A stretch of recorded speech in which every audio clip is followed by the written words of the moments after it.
La Inmaculada Concepción de María es el dogma de fe que declara que, por una gracia singular de Dios, María fue preservada de todo pecado desde el momento de su concepción.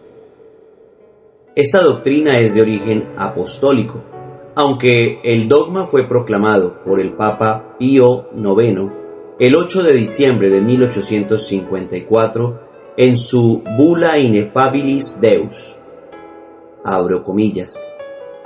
Declaramos, proclamamos y definimos que la doctrina que sostiene que la Beatísima Virgen María fue preservada inmune de toda mancha de la culpa original en el primer instante de su concepción, por singular gracia y privilegio de Dios omnipotente, en atención a los méritos de Cristo Jesús, Salvador del género humano, está revelada por Dios y debe ser, por tanto, firme y constantemente creída por todos los fieles. Pío IX, Bula Ineffabilis Deus, 8 de diciembre de 1854. La concepción es el momento en el cual Dios crea el alma y la infunde en la materia orgánica procedente de los padres. La concepción es el momento en que comienza la vida humana. Cuando hablamos del dogma de la Inmaculada Concepción, no nos referimos a la concepción de Jesús, quien, claro está, también fue concebido sin pecado. El dogma declara que María quedó preservada de toda carencia de gracia santificante desde que fue concebida en el vientre de su madre Santa Ana. Es decir, María es la llena de gracia desde su concepción. La encíclica Fulgens Corona, publicada por el Papa Pío XII en 1953, para conmemorar el centenario de la definición del dogma de la Inmaculada Concepción, argumenta así: si en un momento determinado la Santísima Virgen María hubiera quedado privada de la gracia divina por haber sido contaminada en su concepción por la mancha hereditaria del pecado, entre ella y la serpiente no habría ya, al menos durante ese periodo de tiempo, por más breve que fuera, la enemistad eterna de la que se habla desde la tradición primitiva hasta la solemne definición de la Inmaculada Concepción, sino más bien cierta servidumbre. Fundamento bíblico de la Inmaculada Concepción. La Biblia no menciona explícitamente el dogma de la Inmaculada Concepción, como tampoco menciona explícitamente muchas otras doctrinas que la Iglesia recibió de los apóstoles. La palabra Trinidad, por ejemplo, no aparece en la Biblia, pero la Inmaculada Concepción se deduce de la Biblia cuando ésta se interpreta correctamente a la luz de la tradición apostólica. El primer pasaje que contiene la promesa de la redención, Génesis 3:15, menciona a la Madre del Redentor. Es el llamado protoevangelio, donde Dios declara la enemistad entre la serpiente y la mujer.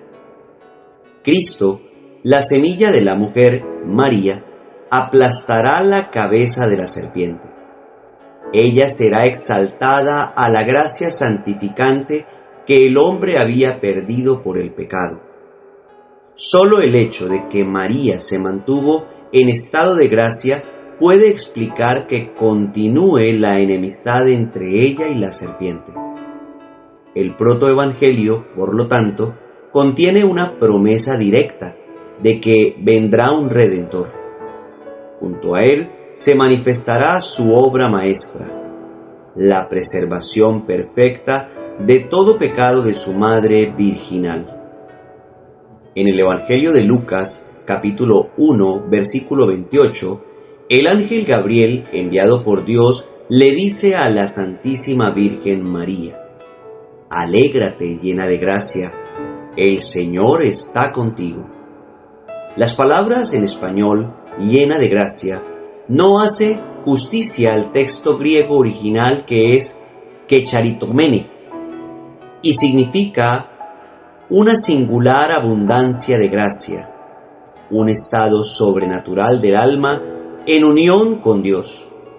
Aunque este pasaje no prueba la Inmaculada Concepción de María, ciertamente lo sugiere. El libro del Apocalipsis narra lo siguiente: la mujer vestida de sol, Apocalipsis 12:1.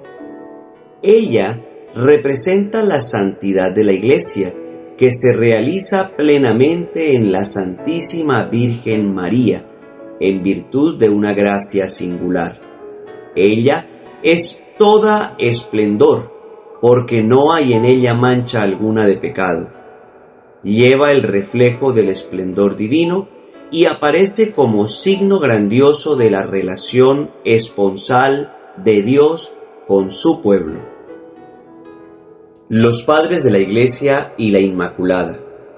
Los padres se referían a la Virgen María como la segunda Eva, pues ella desató el nudo causado por la primera Eva. También se refieren a la Virgen Santísima como la absolutamente pura San Agustín y otros. La Iglesia Oriental ha llamado a María Santísima la Toda Santa. En el siglo IX se introdujo en Occidente la fiesta de la Concepción de María, primero en Nápoles y luego en Inglaterra. Hacia el año 1128, un monje de Canterbury llamado Eadmero escribe el primer tratado sobre la Inmaculada Concepción, donde rechaza la objeción de San Agustín contra el privilegio de la Inmaculada Concepción, fundada en la doctrina de la transmisión del pecado original en la generación humana.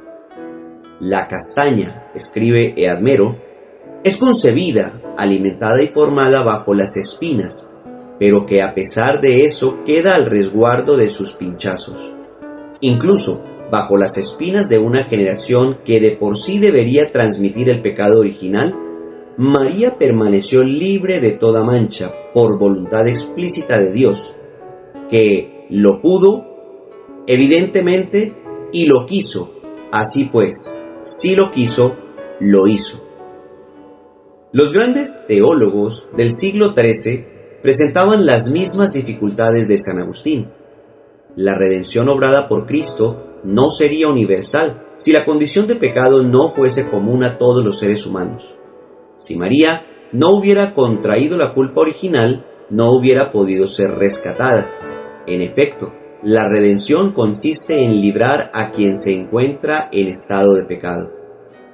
El franciscano Juan Duns Scoto, al principio del siglo XIV, inspirado en algunos teólogos del siglo XII y por el mismo San Francisco en el siglo XIII, devoto de la Inmaculada, brindó la clave para superar las objeciones contra la doctrina de la Inmaculada Concepción de María. Él sostuvo que Cristo, el mediador perfecto, realizó precisamente en María el acto de mediación más excelso. Cristo la redimió preservándola del pecado original. Se trata de una redención aún más admirable, no por liberación del pecado, sino por preservación del pecado. Scoto preparó el camino para la definición dogmática. Dicen que su inspiración le vino al pasar por frente de una estatua de la Virgen y decirle: Dignare me laudarete Virgo Sacrata, que significa: oh Virgen Sacrosanta, dadme las palabras propias para hablar bien de ti. Primero, ¿a Dios le convenía que su madre naciera sin mancha del pecado original?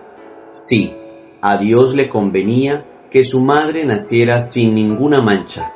Esto es lo más honroso para él. Segundo, ¿podía hacer Dios que su madre naciera sin mancha del pecado original? Sí, Dios lo puede todo, y por tanto podía hacer que su madre naciera sin mancha, inmaculada. Tercero, ¿lo que a Dios le conviene hacer, lo hace o no lo hace? Todos respondieron: lo que a Dios le conviene hacer, lo que Dios ve que es mejor hacerlo, lo hace. Entonces Escoto exclamó luego: primero, para Dios era mejor que su madre fuera inmaculada, o sea, sin mancha del pecado original. Segundo, Dios podía hacer que su madre naciera inmaculada, es decir, sin mancha. Tercero, por lo tanto, Dios hizo que María naciera sin mancha del pecado original, porque Dios, cuando sabe que algo es mejor hacerlo, lo hace. Méritos. María es libre del pecado por los méritos de Cristo Salvador. Es por Él que ella es preservada del pecado. Ella, por ser una de nuestra raza humana, aunque no tenía pecado, necesitaba salvación, que solo viene de Cristo. Pero ella singularmente recibe por adelantado los méritos salvíficos de Cristo, la causa de este don, el poder y la omnipotencia de Dios. Razón. La maternidad divina. Dios quiso prepararse un lugar puro donde su Hijo se encarnara. Frutos. Primero, María fue inmune de los movimientos de la concupiscencia. Concupiscencia, es decir, los deseos irregulares del apetito sensitivo que se dirigen al mal. Segundo, María estuvo inmune de todo pecado personal durante el tiempo de su vida. Esta es la grandeza de María, que, siendo libre, nunca ofendió a Dios, nunca optó por nada que la manchara o que le hiciera perder la gracia que había recibido. El dogma de la Inmaculada Concepción de María no ofusca, sino que más bien pone mejor de relieve los efectos de la gracia redentora de Cristo en la naturaleza humana. Todas las virtudes y las gracias de María Santísima las recibe de su Hijo. La Madre de Cristo debía ser perfectamente santa desde su concepción. Ella, desde el principio, recibió la gracia y la fuerza para evitar el influjo del pecado y responder con todo su ser a la voluntad de Dios. A María, primera redimida por Cristo, que tuvo el privilegio de no quedar sometida ni siquiera por un instante al poder del mal y del pecado, miran los cristianos como al modelo perfecto y a la imagen de la santidad que están llamados a alcanzar con la ayuda de la gracia del Señor en su vida. En torno a las ideas de Escoto se suscitó una gran controversia. Después de que el Papa Sixto IV aprobara en 1477 la Misa de la Concepción, esa doctrina fue cada vez más aceptada en las escuelas teológicas. El Papa Sixto IV, en 1483, casi 4 siglos antes del dogma, había extendido la fiesta de la Concepción Inmaculada de María a toda la Iglesia de Occidente. Fue valioso también el aporte del mundo universitario. Las universidades de París, Maguncia y Colonia, y en España la de Valencia, Granada, Alcalá, Salamanca y otras proclamaron a María Inmaculada como patrona. Sus doctores, al recibir el grado, hacían voto y juramento de enseñar y defender la doctrina de la Inmaculada Concepción de María. La Inmaculada Concepción de la Santísima Virgen María tiene un llamado para nosotros. Primero, nos llama a la purificación, ser puros para que Jesús resida en nosotros. Segundo, nos llama a la consagración al corazón inmaculado de María, lugar seguro para alcanzar conocimiento perfecto de Cristo y camino seguro para ser llenos del Espíritu Santo. Con la Inmaculada Concepción de María comenzó la gran obra de la redención que tuvo lugar con la sangre preciosa de Cristo. En Él, toda persona está llamada a realizarse en plenitud hasta la perfección de la santidad, afirma San Juan Pablo II. Oración a la Inmaculada Concepción de María. Virgen Santa e Inmaculada, A ti que eres el orgullo de nuestro pueblo y el amparo maternal de nuestra ciudad, nos acogemos con confianza y amor. Eres toda belleza, María, en ti no hay mancha de pecado. Renueva en nosotros el deseo de ser santos, que en nuestras palabras resplandezca la verdad, que nuestras obras sean un canto a la caridad, que en nuestro cuerpo y en nuestro corazón brillen la pureza y la castidad, que en nuestra vida se refleje el esplendor del Evangelio. Eres toda belleza, María, en ti se hizo carne la palabra de Dios. Ayúdanos a estar siempre atentos a la voz del Señor, que no seamos sordos al grito de los pobres, que el sufrimiento de los enfermos y de los oprimidos no nos encuentre distraídos, que la soledad de los ancianos y la indefensión de los niños no nos dejen indiferentes, que amemos y respetemos siempre la vida humana. Eres toda belleza, María, en ti vemos la alegría completa de la vida dichosa con Dios. Haz que nunca perdamos el rumbo en este mundo, que la luz, la fe ilumine nuestra vida, que la fuerza consoladora de la esperanza dirija nuestros pasos, que el ardor entusiasta del amor inflame nuestro corazón, que nuestros ojos estén fijos en el Señor, fuente de la verdadera alegría. Eres toda belleza, María, escucha nuestra oración, atiende a nuestra súplica, que el amor misericordioso de Dios en Jesús nos seduzca, que la belleza divina nos salve a nosotros, a nuestra ciudad y al mundo entero. Amén. Hola, soy Nelson Giraldo y quiero invitarte a vincularte a nuestra comunidad católica Familias en Oración, un espacio virtual donde cada día, desde nuestras redes sociales, estamos reuniéndonos para orar desde las 5 de la mañana por nuestras familias, por las familias del mundo entero, por la iglesia, por la paz, por la conversión. Te esperamos. Vincúlate a nuestros canales de transmisión en YouTube, @Nelson Giraldo Católico, en Facebook, Nelson Giraldo, o en nuestra página, Abad al Rey. Te esperamos.